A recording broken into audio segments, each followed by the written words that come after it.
Okay, so now we're going to have a look at getting playback from a DAW.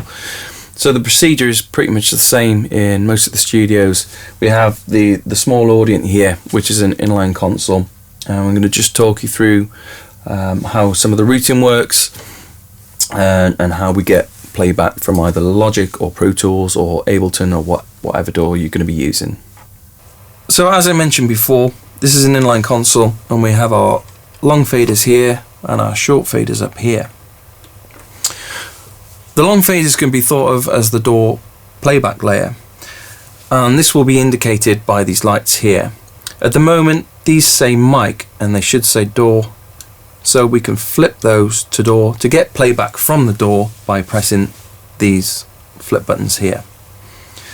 Next we need to make sure the faders are up, so we'll put them at 0 dB and we'll pan these hard left and hard right so we can hear our playback in stereo.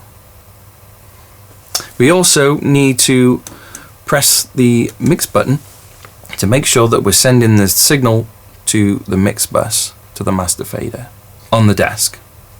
So once we have playback coming from our DAW, we can see our signal coming to our desk. We just need to make sure that we have a signal coming in on channels 1 and 2. We can check this at the meter bridge.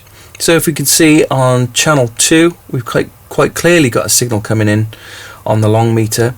On channel 1, however, we've got a signal coming in on the short meter.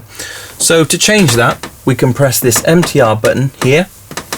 Okay, but it's still coming in a little bit lower, so it's always worth just checking the DAW input trims as well to make sure they're set at 12 o'clock, like so. Next, we need to come over to our master fader and we need to make sure that is all the way up. Then, if we have a look at our control room section over here, we need to make sure that our main monitor control is turned up. So we can set that about 12 o'clock. And we also need to make sure that our main is selected as the speakers, and that our source select is mix. So we don't want any of these buttons, we just need that set to main and that set to mix.